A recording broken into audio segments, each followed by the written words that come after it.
The rain poured relentlessly that night, drumming against the towering glass windows of Whitmore Tower like a warning. Grant Whitmore, billionaire CEO of Whitmore Technologies, was wrapping up yet another 12-hour day.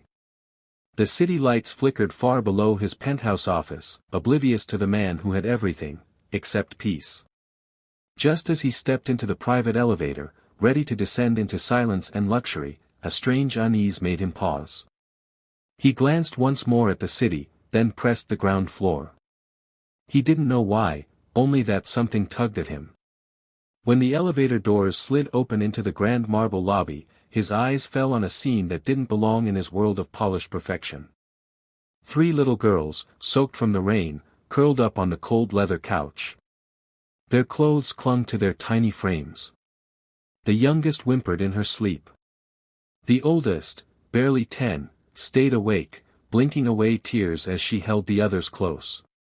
His footsteps echoed as he walked toward them. "Where's your mother?" he asked softly. The girl hesitated. She came for a job. She said she'd be right back." "Since when have you been waiting?" Since before it got dark." Something sharp twisted inside him. He waved over the night guard. Marcus looked guilty. "They came around 6. Said their mom had an interview upstairs. She never came back down. I didn't know what to do." Grant's voice hardened. "Did anyone check?" Marcus shook his head. "She wasn't on the visitor exit log." Panic bloomed in Grant's chest. He called security. They swept the building. An hour passed. Then, "Sir, we found her. Elena Ramos. 29, unconscious in the emergency stairwell. She had collapsed trying to take the stairs when the elevator was locked after hours. She hadn't eaten in 36 hours. She had come for an interview she was desperate to get." The paramedics worked quickly. As they wheeled her past, her hand fell limp, until it brushed her daughter's. Her fingers curled around theirs weakly. Her lips moved. "Don't be scared." Those 3 words cracked something open inside Grant. Later that night, back in his penthouse, he stood before the mirror. For the first time in years, he didn't see a leader. He saw a man who had failed to see. And he wept. The next morning, he walked into the boardroom like a storm. "This company made $6.2 billion last quarter," he said.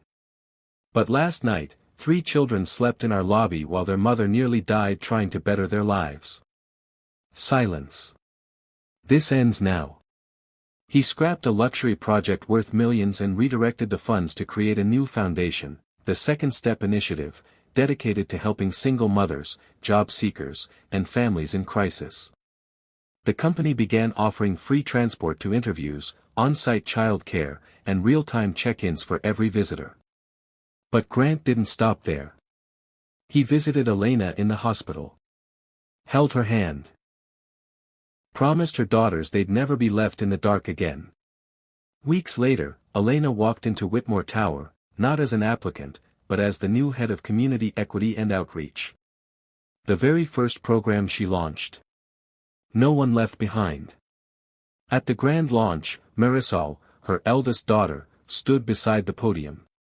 She turned to Grant, eyes full of gratitude. "You saved my mom," she whispered. He bent to her level.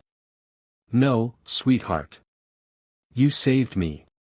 Years later, a statue would be unveiled in that very lobby. Not of Grant. But of a woman holding 2 children, reaching upward. A plaque beneath read: "Real empires are built on compassion. Grant Whitmore." And every time a tired soul walked into Whitmore Tower, they were reminded, greatness doesn't come from wealth, but from the courage to see, and serve, those who are invisible.